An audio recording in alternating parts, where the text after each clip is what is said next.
ہماری پہنچ میں نہیں. بیمار ہو گئے، ڈاکٹروں نے جواب دے دیا. کسی مسئلے میں پھنس گئے، اس میدان کے ماہرین نے ہاتھ اٹھا لیا اور دنیا کہتی ہے اب کچھ نہیں ہو سکتا. اس موقع پر بھی ہمارا اور آپ کا تعلق اللہ تعالیٰ سے امید کا ایسا ہو، جب تک میں اللہ تعالیٰ سے مایوس اس وقت تک بھی نہیں ہوگا جب تک کہ اللہ تعالیٰ کا آخری فیصلہ نہیں آ جاتا. یہ جو امید کا تعلق ہے، یہ اصل میں تعلق ہے اللہ تعالیٰ کا.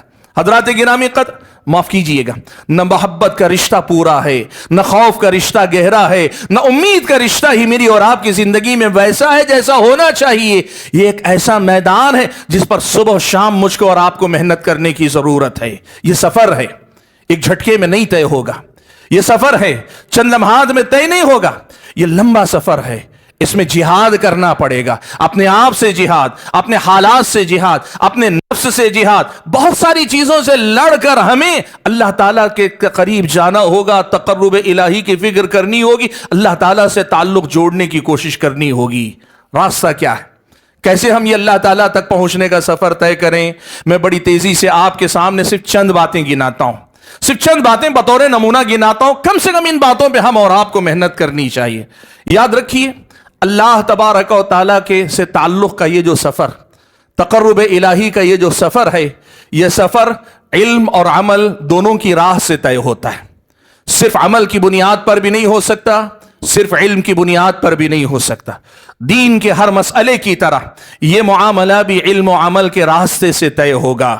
ہم اور آپ کو علم پر بھی محنت کرنی ہوگی، ہم اور آپ کو عمل پر بھی محنت کرنی ہوگی. علم پر کیسے ہم محنت کریں؟ میں 3 بنیادی نکات آپ کے سامنے رکھتا ہوں کہ ان پر ہم آپ اگر محنت کریں گے، یقین مانیے اللہ تبارک و تعالی یہاں سے تقرب الہی کے ذرائع ہمارے اور آپ کے لیے کھول دے گا. میں نے جیسے بتایا، اللہ نے فطری معرفت یعنی اللہ کی معرفت ہمارے نفوس میں پہلے سے اللہ تعالیٰ نے رکھی. فَأَقِمْ وَجْهَكَ لِلدِّينِ حَنِيفًا فِطْرَةَ اللَّهِ الَّتِي فَطَرَ النَّاسَ عَلَيْهَا. اللہ نے اسی فطرت پر ہمیں اور آپ کو پیدا کیا. اب آگے ہم اللہ تعالیٰ کی معرفت کا سفر طے کریں تو اس کا سب سے پہلا راستہ ہے رب العالمین کے اسماء حسنی اور اس کی صفات علیہ کا علم ہم اور آپ حاصل کریں. آسان الفاظ میں اللہ تعالیٰ کے پاکیزہ نام ہیں، اللہ تعالیٰ کے اسماء حسنی ہیں. ایک ایک نام کا معنی اور اس نام کا میری اور آپ کی زندگی سے کتنا گہرا تعلق ہے، اس میں ڈوبنے کی کوشش کیجیے. میں جاننے کی بات نہیں کہہ رہا ہوں، میں پڑھنے کی بات نہیں کہہ رہا ہوں، میں کہہ رہا ہوں ایک ایک نام کی جو گہرائی اس میں اترنے کی کوشش کیجیے. اندر جائیے، دیکھیے کتنی گہرائی ہے. سبحان اللہ، رب العالمین کا ایک ایک نام اتنا عظیم ہے. ہر نام اللہ تعالیٰ کا اللہ تعالیٰ کے کسی کمال کو بتاتا ہے، اور ہر کمال اللہ تعالیٰ کا میرے اور آپ کے دل میں رب العالمین کی ہیبت پیدا کرتا ہے. آپ یقین کیجئے، بہت بڑی دولت ہے تعلق باللہ کے باب میں رب العالمین کے اسماء حسنی اور اس کی صفات علیہ. یہ علم کا پہلا راستہ ہے جہاں سے ہم اللہ تعالیٰ سے بہت قریب ہو سکتے ہیں. یہ نام ہمیں اللہ تعالیٰ سے بہت اچھے سے جوڑ سکتے ہیں. ان میں سے ہر نام میرا اور آپ کا اللہ تعالیٰ کے تئیں علم بڑھائے گا، اللہ کے بارے میں ہمارے یقین کو بڑھائے گا، اللہ سے ہمارے رشتے کی نوعیت میں نکھار پیدا کرے گا. اللہ کے نام اور اللہ کی اعلیٰ صفات پر محنت کریں. دوسرا راستہ جو قرآن و سنت میں ہم اور آپ کو بتایا گیا، علمی راستہ. علم کے راستے ہم اگر اللہ تعالیٰ تک پہنچنا چاہ رہے ہیں، اللہ سے قریب ہونا چاہ رہے ہیں، تو پھر دوسرا راستہ اللہ نے بتایا کہ انفس و آفاق کی نشانیوں پہ غور کرو. یعنی اللہ تعالیٰ نے ہمارے اپنے اندر وفی انفسکم افلا تبصرون، اللہ نے تمہارے اندر نشانیاں رکھی. سبحان اللہ، صرف انسان اپنے آپ پہ غور کر لے، ہمیں بنانے والا رب کیسا ہوگا. سبحان اللہ. بھائیو، ساری دنیا چھوڑ دو، صرف اپنے وجود پہ دیکھ لو، اپنی زندگی کو دیکھ لو، اپنے معمولات زندگی، آپ کی جسمانی ساخت، آپ کے جسم کے معمولات. سبحان اللہ، ایسی چیزیں اللہ تعالیٰ نے نشانیوں کے طور پر میرے اور آپ کے اندر رکھی ہیں کہ ہمارا وجود اللہ تعالیٰ کی معرفت کے لیے یا اس کا سفر طے کرنے کے لیے بہت بڑا ذریعہ ہے. کئی بار تو ایسا لگتا ہے شاید ہم اپنے آپ کو بھی پوری طرح نہیں پہچان پا رہے ہیں، اور اگر پہچان لے گئے تو اللہ تعالیٰ جس نے اس کو بنایا، اس انسان کو، اس کو پہچاننے میں انسان کو بڑی مدد ملے گی. اور اس کے ساتھ آفاق، کائنات پہ غور کرو.